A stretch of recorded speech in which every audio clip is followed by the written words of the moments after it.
I'm Terri Malik. And I'm Jared Treadway, and we're inviting you to co-create with us. From our home base in North Central Texas. We're hosting conversations that nourish our mental, emotional, physical, and spiritual intelligence. We are about being spiritually physical. And physically spiritual. We are about inspiration. And aspiration. We are about involution. And evolution. We're about self-exploration and self-excavation. We are about each of us coming to know ourselves in our fullness and wholeness, so that together we serve the expansion of human consciousness with the gifts of our specific genius. Welcome to 33 North, 96 West. Greetings, Terri. Are you there? I am. Okay, welcome. For our listeners, I'll explain that this is our first remote recording episode for 33 North, 96 West. And so we are patting ourselves on the back for figuring out how to connect all our technology and come together virtually. Why don't you tell everybody a little bit about where you are and what your current adventures are? Fantastic. And hello, everyone. I am sitting in the Yellowstone National Forest. I'm not actually in the I'm not actually in the Yellowstone Park, but I am in the National Forest outside of the park. So I am in Montana, just across the border from Wyoming and Idaho. Actually, I'm at the corner of those three in the National Forest. On my travels, my husband and I are traveling up here for all the way through the month of October before we head south again. So it's a beautiful sunny day, and I decided to sit outside and share this with you. Wonderful. So I didn't tell you before we started recording. I have experienced a lot of California, and I've experienced some of Utah, some of Oregon and Washington, but I haven't experienced Yellowstone or that particular part of the world yet, so I'm kind of jealous. I wish you could be sitting here with me because it's fantastic, but it's also my first experience here. And I am so remote in the forest. We see or hear a vehicle about once every 2 or 3 days, except for on the weekend, a little bit more traffic, but we are quite remote, and it has just been absolute bliss. We're getting so much work done, as well as going into the park and doing photo shoots and adventures and all of that. So that is part of my work and my husband's work. So it's been an amazing experience. We've even had our first snow of the season. Amazing. Yes, we had our first snow. Not anything more than 2 inches, and it was melted by the next day, but we did experience that as well. So well, thank you for letting us live vicariously through you on this adventure. Oh, you're welcome, and thank you for doing so. Yeah. It's so exciting to share this, and I will say how much I have really seen this unfold. We just hit our 2-year mark while we were here at this location of doing this lifestyle. And I see and understand and have clarity more and more every day of how it is I am to share this with the world. And it's easy to escape into your own world only when you're so remote. Mm-hmm. But to come back to the opportunities and take those opportunities to share it with others is a really powerful experience for yes. me, as well as I believe for others. We get lots of comments and invitations to share. And when we're not sharing, we definitely hear from people. Yeah. Where are you? What are you doing? And how come I'm not seeing pictures and videos? So I'm excited to be sharing this with you. Wonderful. So we have had a pre-production meeting, and I was making some notes this morning to remind myself about loosely what we're planning to share, discuss, explore, and contemplate today. And I think our broad strokes idea is to bounce some ideas back and forth with regards to inner and outer authority. Such a rich topic of conversation. Yeah, I think even since we discussed it last time, like I've I've come into more understanding of how deep and big that topic is. So I'm excited to see what comes from this conversation. Same here. So much has unfolded in this topic, around the energies of inner and outer authority. It just feels like, as of late, so much has unfolded. Yes, super relevant Individually, right now. Yeah. yes, individually and collectively, absolutely super relevant right now. I mean, even right before we got on our call, uh, I was doing a little bit of writing regarding a beautiful post on a page of one of my colleagues, and just basically talking about how it seems to have been, I guess I'll just use the word challenging or a little bit elusive in how to articulate it. So I'm excited for us to do that today. Yeah, and I think along on that note, I would like to express, and I'm not speaking for you until you express that you agree, but I would like to express, maybe as always, that I don't know that there is an ultimate or final answer about any of what we're going to discuss today. I'm allowing myself to be a student of spiritual knowledge and understanding, and it seems as though every time I approach topics like this from a different angle or from a different place in life, I realize more about what I didn't know. So it's a constant evolution. So it'll just be like, if you will agree, like, let me be real and honest about where I am with this topic, and know that I don't have any authority about inner and outer authority. Does that make sense? That makes absolute sense, and I'm really glad that you stated that, Yeah. because I believe, or I know, I'll say, I actually know that is one reason I haven't really articulated it, because it was still in a stage of feeling like it would have been too much projecting Yes.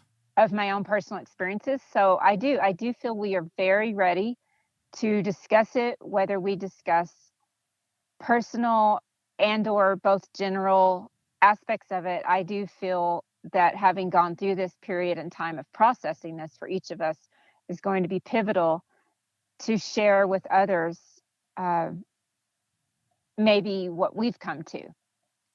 Agreed. And yes. Yeah. So, and I thought, if this sounds good to you, maybe a place to kind of begin, and if we, I don't know if we want to start with inner or outer, but a good place for me to begin is just to contemplate those two words. Like when you and I use the word inner as a descriptor for authority, like, what does the word inner mean to you as opposed to outer? What is the boundary that defines inside and outside? What an excellent question. And a big part of what I have been processing and moving through.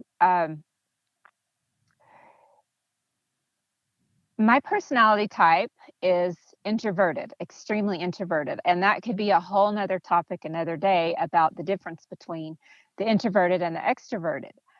Because it's, as you know, Jared, and we've had many conversations, it's not always what people perceive or identify that with. But having said that, for me, what that means is that everything, the way I process, is internally within myself. I don't take it out into the world and process it in the energy and space necessarily of others until I have been able to process that for myself.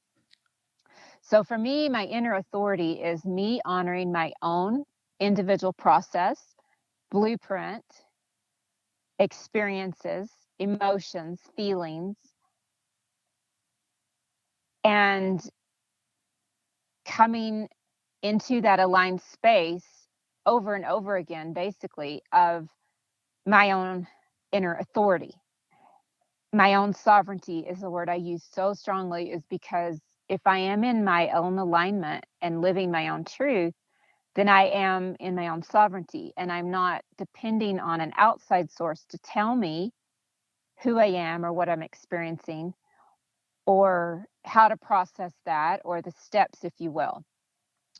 And to add to that, in my exploration of actually about 3 decades or more of personality types, temperaments, all of that, um, this is not to say that the opposite, if you will, or the contrast to that is not is bad or is not right. Because if you're an extrovert, you're going to process that very differently.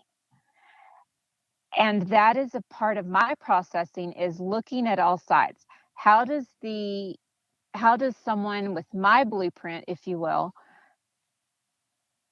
process and move into honoring my own inner authority as opposed to someone who has a different blueprint? And that is part of my process and part of my analysis, if you will, when I'm going through that, is I can always come back to me and center pretty quickly. But I have to do it in a manner that removes me from the outer external influences, if you will. So rather than me saying, in order to step into my own power and truth and sovereignty, although reading other things that support what I'm going through are a wonderful affirmation at times, overall, that's not at all where or how I can receive my answer.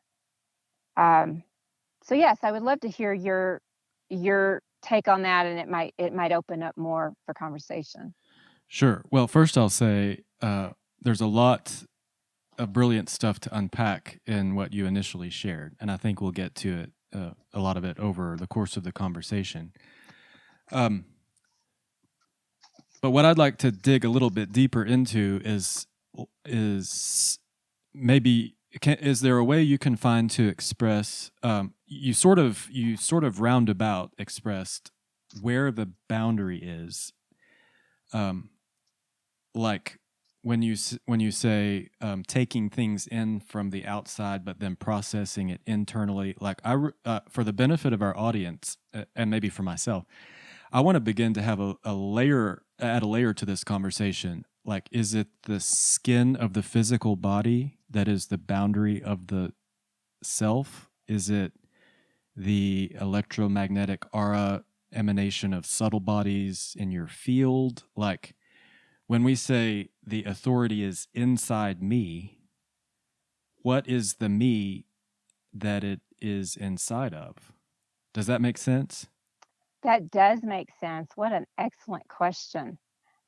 Because just kind of thinking through that and acknowledging that on a conscious level, and I don't know that there's an answer, but when you define self versus other, in versus out, there are some interesting dynamics there, and I'm not always certain that there's a black and white with regards to in and out, self and other. I don't know. I just wanted to kind of start with that level of conversation. Okay, excellent. For me, and the way I live, exist, reside, and share and teach as well for quite some time, is about knowing yourself, truly knowing yourself. That can include so many aspects. It can include your blueprint. When I say blueprint, that is a very general statement. Very general, meaning there are so many languages and avenues you can take out there to bring in an understanding of who you are and how you personally are made up in this life, in this journey, and what is going to most honor you and what is going to not be honoring self, what takes you out of self, if you will, your soul self. There are many different phrases and words I use. Soul self is a strong one. It's also source self or sovereign self, and they all have a little bit of a different meaning, but it comes down to how you're aligning. The soul self for me is my own individual soul in the physical form, mixed with the physical and human self. So that's my soul self. My source self is me as an aspect of source. I am here as an expression of source. And so I am the only one. I am the only one who can express that. No one else on this earth can express my essence.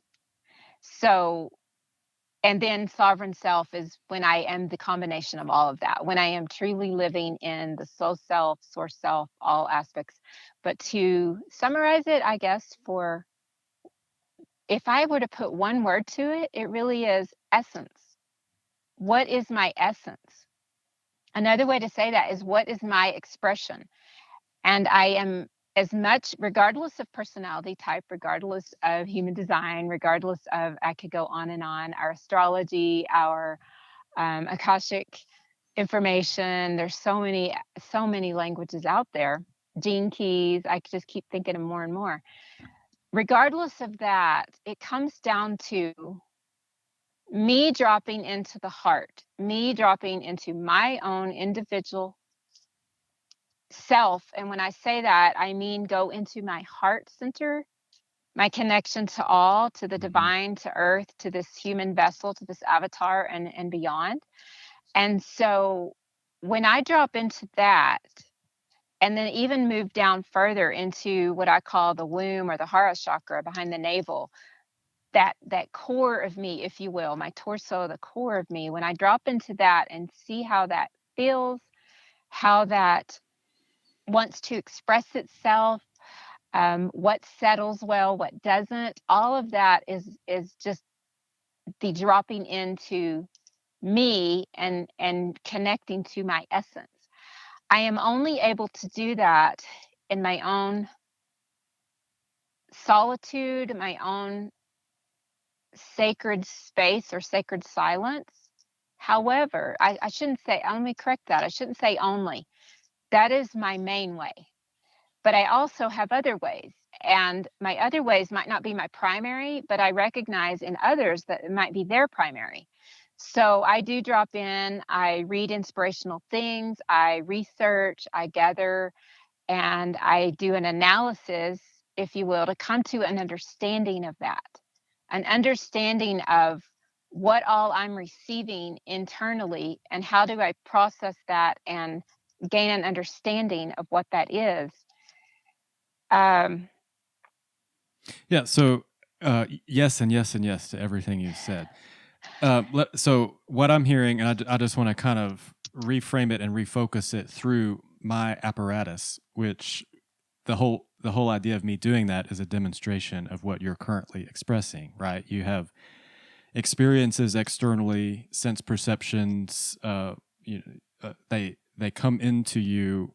You integrate them, process them through your awareness, come to some idea of the meaning, significance, importance, not, lack of importance, whatever, and then your inner authority is the discerner, right, of all of that experience, all that input.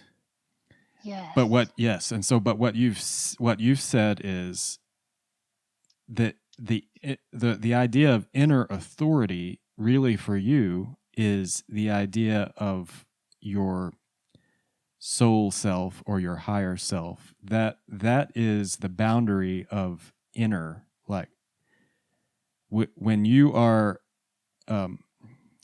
placing something before the altar of your inner authority, you're really before your broader soul source self. Is that yes. Yeah. Absolutely. Yeah. Yes. And so I wanted to bring that up because I have this sensation, this perception that a lot of people on our planet are, and tell me if this resonates with you, but many of us are still, and maybe rightfully so, maybe it's part of the cosmic scheme of things, but there's this very strong association with the physical realm and and everything that's physically manifest that we can see, hear, smell, taste, and touch. So when we use language like inner authority, they may be perceiving that as, in their brain, just their brain as an organ, or is that's inside me. So, and actually, in my notes, of course, the mind or the brain, and those are two separate things, but those can have inner authority over you. But I wanted to kind of probe and challenge, and I'm resonating with you deeply in my solar plexus center, with the idea that there's something bigger and broader than just what you see and hear and smell and taste and touch with regards to the physical form, the physical body, this thing that I call myself. Yes, yes, yes. Yeah. Let's see what words want to come to me. This is a kind of a phrase that's been around for quite some time, and I'm not saying that there's that pause, because I don't want to say it in a way that I'm saying everyone adopt this by any means, Right. or that I fully adopt it because again, I was reading this morning, and we've talked about this many times, is once you start putting language to something, it really does feel like there becomes more disconnect or a breakdown at times in how to articulate what we truly feel, experience, and process. Yes, and so the irony is that we are still going to try to do that, and we may at times be willing to be misunderstood when we try to find and give language to stuff that's ineffable. Absolutely. So wonderfully stated. So with that disclaimer, if you will, there, let's see. Okay, what is the phrase that I've heard for years? You lead with the heart, not the head. The heart is the basically first and foremost. That's a phrase out there. So I want to expand upon that, and I'm actually going to say things I've probably already said, maybe a different way. But when you were just speaking prior to me starting with my little disclaimer, what I was visualizing, and I'm actually showing on the camera, I'm visualizing this space within my, and you, okay, so look at, if I'm in frame right now for those who are visually looking. If not, I want you to just imagine if you have a hand down all the way at your root chakra, at the base of your torso, and you have a hand up at your throat. So if you can just imagine or visualize that this space here that I'm talking about, so from your throat down the center line of your body to your root, because I'm trying to give a more tactile example here. This is a container. This is a very sacred container. Your entire vessel, your entire avatar, your entire body is a sacred container. It is a temple. But when you hone into this particular area, our throat center, our heart, our solar plexus, I always add an additional chakra than many do. I work with the navel. Behind the navel is the womb. Mm-hmm. Over time, there are teachings that the solar and the sacral have joined, have kind of absorbed that. So for me, I break it out because that's the very center and place of where we are given life and birthed. Or I should say, not birth, but given nutrition and given life. So through the umbilical cord, if you will. So behind the navel is also called the womb or the Hara chakra. And then you move down into your sacral and down into your root. If you kind of take your focus to that for a minute, if you really pay attention in your experiences of life, if you stop and become a witness or an observer of your own life, your experiences, your circumstances, the events, so forth that happen, what you will notice is you will have some type of sensation within this container. It does take practice and it does take developing for some, whereas for some, that's their primary.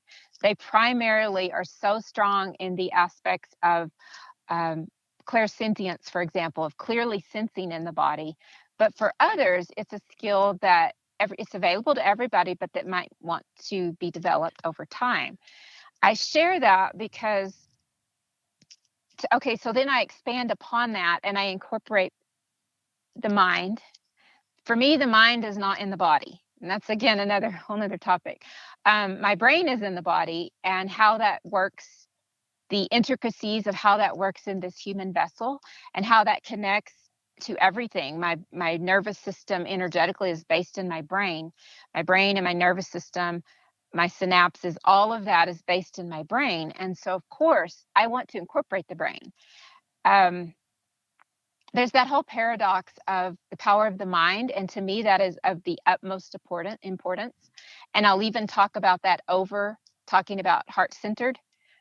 Even though I'm an extremely heart-centered person, extremely heart-centered, I do not eliminate ever the mind. I'm totally right there with you, and I Okay. will add to elaborate to this train of thought a quote by Richard Rudd, who is the founder of the Gene Keys. True genius is when you learn, and I may not be quoting exactly, but I'll get really close. True genius is when you learn to feel with your mind and think with your heart. Oh, that is brilliant. Yeah. Brilliant. And we even know yes. from some biophysical research recently that, you know, there are nerve ganglia in your heart that are similar to the nerve ganglia in the brain, and there's serotonin in your gut that's similar to the neurotransmitters that activate across synapses in your brain. So I'm just saying that to support what you're saying, which is that our understanding of what's going on in our physical body, even from a scientific perspective, is so much broader than what we've thought before. Oh, yes, absolutely. And that is, I mean, that's just a dynamic explanation and a way to look at it. And I'm going to ask you if you would repeat that. It just feels so important. If you would repeat that. The quote from Richard Rudd. Yes, the quote from Richard Rudd. If you could repeat that, the energy of it, even if it's not precisely exact, which is fine. Sure. So true genius is when you learn to feel with your mind and think with your heart.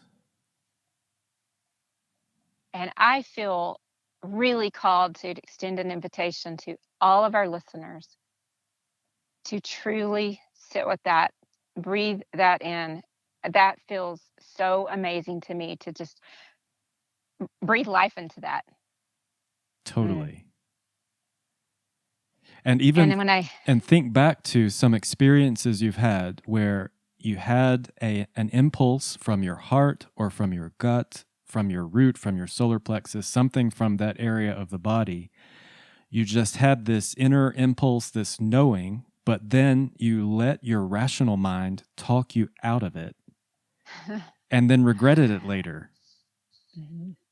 Or maybe you're just now having the epiphany that, oh my goodness, I wish I'd listened to that inner impulse, that feeling. And some of this is so subtle.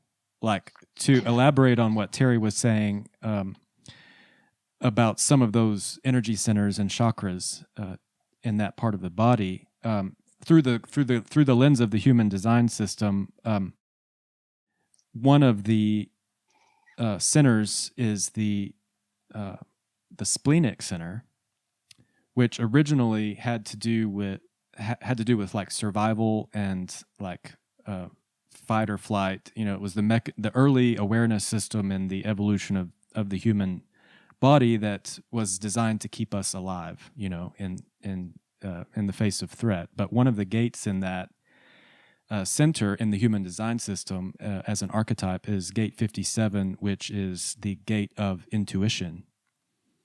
And in the original language of the I Ching, that is one of kind of the cornerstones of the human design system, gate 57 or hexagram 57 is keynoted the gentle wind. And what the ancients were meaning to communicate with that is that at this level of intuition, it's extremely subtle. It's very quiet. If you're not tuned in and listening to what that gate has to tell you or what your body's telling you, it happens in a moment and you'll miss it. So all of this is hard stuff. It's deep stuff, like you were saying earlier, Terri. And some of us, we've suppressed it so long that we've forgotten it, or we haven't cultivated it. But if you think about it and kind of turn your awareness to it, as you suggested, you'll find it. It's there. Absolutely. And you know, we all have these abilities.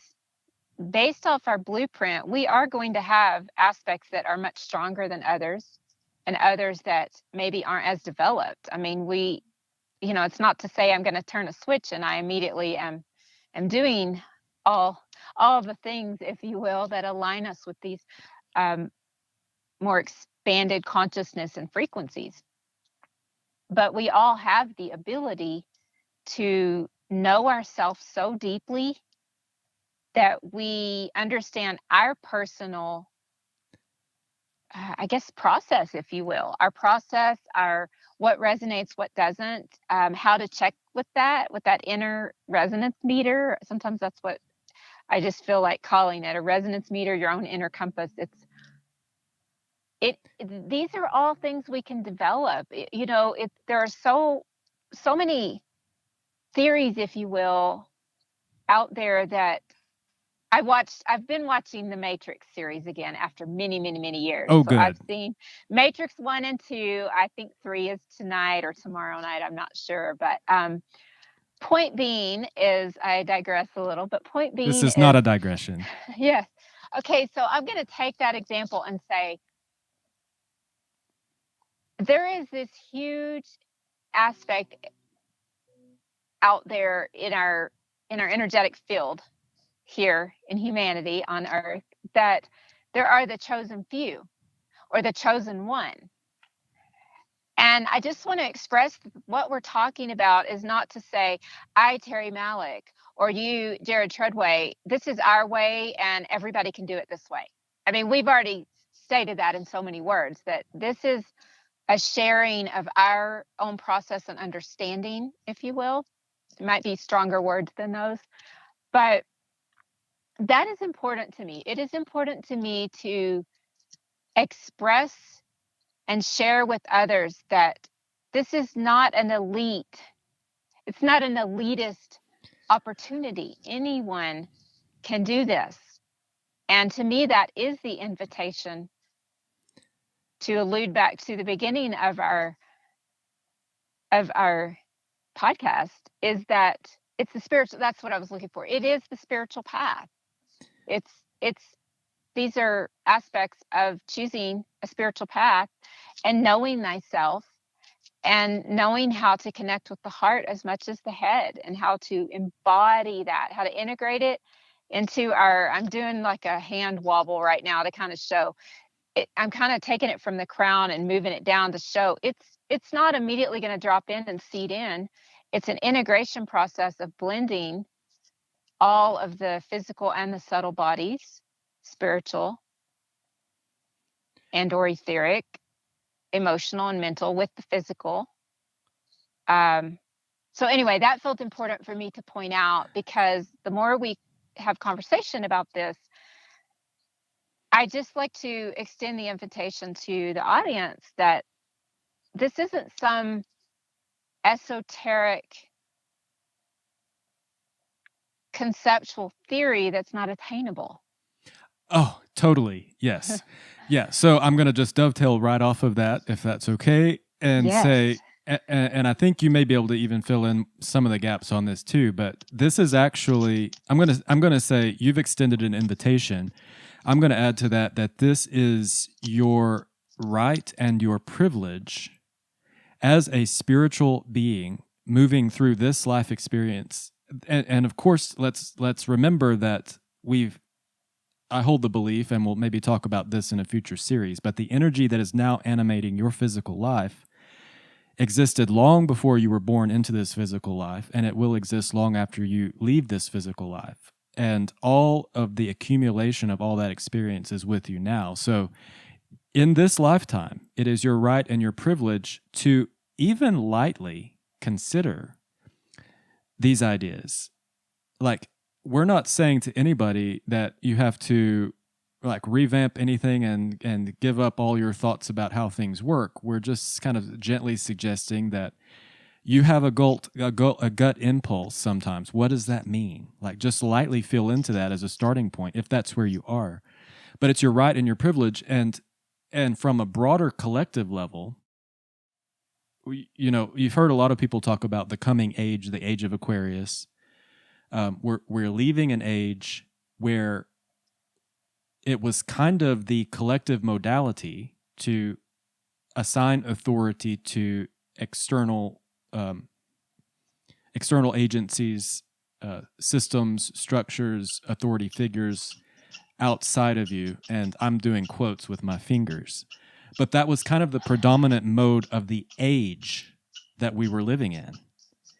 And according to some of these systems that I've been studying, which Terri brilliantly used the word esoteric, there's exoteric and esoteric. What I'm going to suggest is that we are now moving into an age where the esoteric is becoming the exoteric. It's like the emerging, the new humans that are being born, the emerging, evolving physical human being is no longer operating from that external authority perspective. And I think it's interesting that we haven't actually talked about any external authority yet, which we must. But we're evolving out of that, and we're evolving into an innate, inherent understanding that the authority is within. Does that resonate with you, Terri? Indeed. Yeah. Indeed. It really does.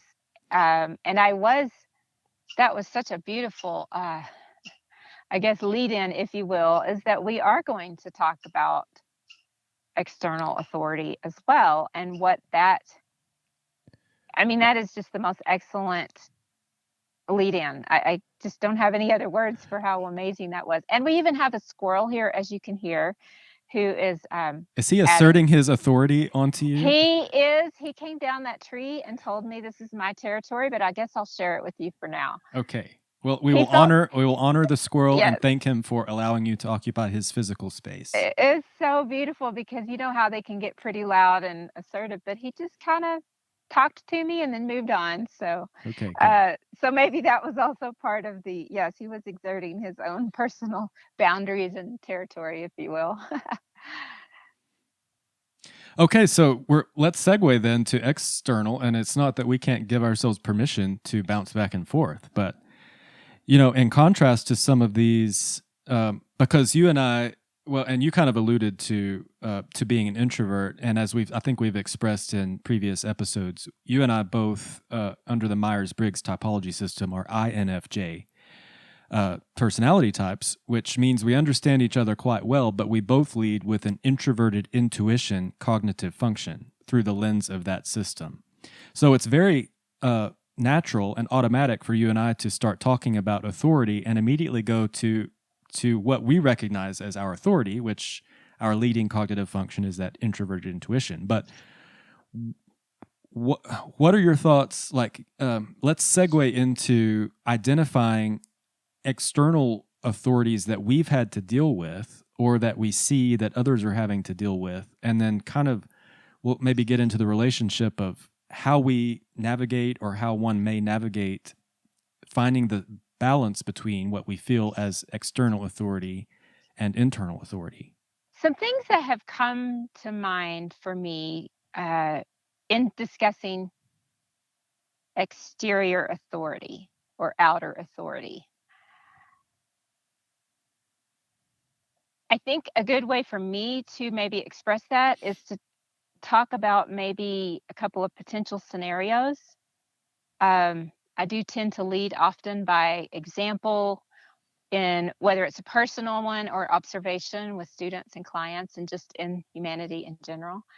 But before I do that, I just want to kind of piggyback on what Jared was saying. Is obviously for external or outer authority, we do have the institutions, the organizations, the various structures and systems within our society. So that is the most obvious, if you will, or first observable ways of seeing outer authority. And then it can also go deeper into individual experiences in relationships. So in relationships and or experiences with others, whether that's a close relationship or more of an acquaintance, you're still going to have, in all of those things I just listed, you're going to have opportunity to be exposed to the concepts, the theories, the beliefs, the behaviors, all of that wrapped around outer authority. So I guess, one maybe potential scenario, of course, is going to be what we experience as a society, more as a whole, more within community, is we each have our own individual choice. It comes down to choice for me. We each can make our own choices of what does and doesn't resonate with us, what feels right, what doesn't. For example, with religion or with education, you can be sitting in a classroom or even online watching a video, and with every single thing that is shared with you or expressed, you have the choice where you can process that. You can sit with that. You can take notes or record it and listen later if that's how you process. But you need to remind yourself that just because it's coming to you, even from what is deemed a very respectable, if you will, source, or a very esteemed source, it's still your own individual right and choice how you're going to receive that and what you're going to do with it. So I guess if you really were to break it down to very simplistic things, I guess I see it as you have a choice of, I'm going to take that in as mine, I'm going to adopt that as my own belief, and then that's what's going to determine my behaviors. Or I can take it in and say, what aspects of this do I resonate with? What aspects of this honor me, my blueprint, my essence, and what doesn't? And we have the ability to create our own system.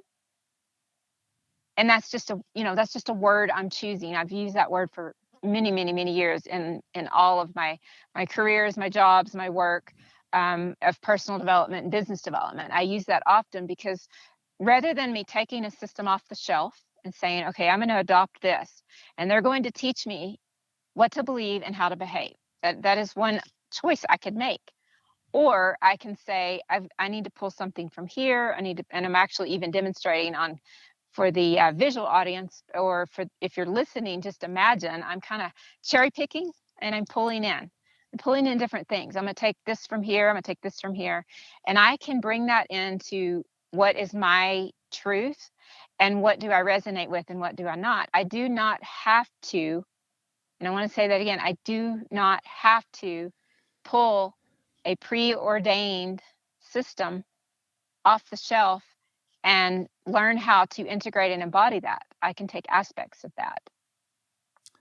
Yes, and yes, and yes. Like I've been like crossing my fingers and tapping my foot, like as you've been talking, because there's so much there. I'd like to add, as we continue the conversation. So you've brought up the concept or the idea of choice, and I think that's going to be a whole episode in the future, or maybe multiple episodes, because we're going to keep coming back to it. But what I'd like to add to supplement or dovetail off of the concept of choice is unconscious and conscious with regards to choosing to admit or acquiesce to external structures. I think that's how I want to say that. And let me say, I'm just gonna insert here in our conversation that I have spent the good majority of the first part of my life so far not wanting to be different and not wanting to stand out and not wanting to buck any currents. Like, I tried really, really, really hard to just be a normal, upstanding citizen of the United States, a good friend, a good planetary, I did my recycling and I ordered my power from Green Mountain, and, I just want to be a good person, right? I tried really, really hard, but I've recently gone deeper into my astrology, and it turns out I'm actually designed to be a rebel. And the harder I push against my Aquarius ascendant, the harder it pushes back at me. So I'm doing it now. I'm just going to go ahead and rebel. But I know in my life experience that I have unconsciously or subconsciously allowed myself, I'm going to take responsibility for it because I think that's important.